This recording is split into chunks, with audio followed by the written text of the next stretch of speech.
तमिलनाडु की राजनीति में विजय का उभर सिर्फ एक फिल्मी स्टार से नेता बनने की कहानी नहीं रह गई है, बल्कि अब उन्हें एक रणनीति खिलाड़ी के रूप में भी देखा जा रहा है। हाल ही में मुख्यमंत्री बनने के बाद विजय ने बहुत तेजी से राजनीतिक संतुलन साधा है। शुरुआत में उनकी सरकार गठबंधन के सहारे बने, क्योंकि बहुमत के लिए उन्हें कोई सहयोग दलों और निर्दलीय विधायक का समर्थन जुटाना पड़ा। लेकिन अब स्थिति पहले जैसे नहीं रही। राज्य के मुख्य विपक्षी पार्टी AIADMK के भीतर आंदोलन संघर्ष तेजी हो गई है। चुनाव में अपेक्षा से कमजोर प्रदर्शन के बाद पार्टी के कोई विधायक नेतृत्व से नाराज बताया जा रहा है। इसी असंतोष के बीच कुछ विधायक ने विजय सरकार को समर्थन देने की बात कही है। इससे साफ है कि विजय की सरकार फिलहाल ज्यादा स्थिर नजर आ रही है और विपक्ष के दरार उनके लिए राजनीतिक फायदा बन गई है। विजय की पार्टी भले नई हो, लेकिन चुनाव में जिस तरह से उसके बड़ी ताकत बनकर उभरने का काम किया, उससे तमिलनाडु की पारंपरिक राजनीतिक हिल गई।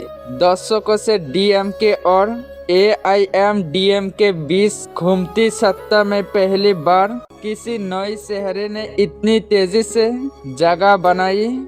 ये वजह है कि पुराने राजनीतिक दलों के लिए ये स्वीकार करना आसान नहीं रहा। मुख्यमंत्री बनने के बाद विजय ने अपने कार्यशैली से भी लोगों का ध्यान खींचा है। उन्होंने स्कूलों, मंदिरों और सार्वजनिक स्थानों के आसपास शराब की दुकानें पर सख्त की घोषणा की है। साथ ही कानून व्यवस्था की समीक्षा, राज्य की आर्थिक स्थिति पर शरद पत्र और आम उपभोक्ता के लिए राहत योजना जैसे फैसले लेकर उन्होंने ये संदेश दिए है कि उनकी सरकार वादों को लागू करने की कोशिश कर रही है। राजनीतिक विशेषज्ञों का मानना है कि विजय सिर्फ लोकप्रियता के भर से नहीं चल रहे, बल्कि वे संबोधन और रणनीति दोनों पर ध्यान दे रहे हैं। एक तरफ वो विरोध नेताओं से मुलाकात कर सौहार्द का संदेश देते हैं, दूसरी तरफ अपने समर्थन आधार को मजबूत करने में भी लग रही है।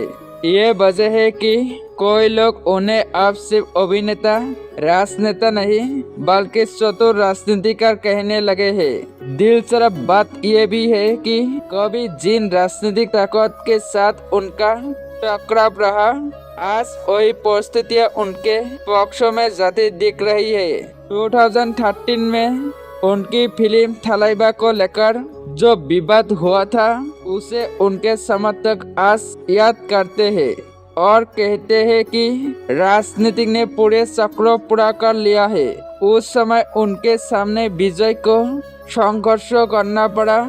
आज वही दल कमजोर स्थिति में है और विजय सत्ता के केंद्रों में है।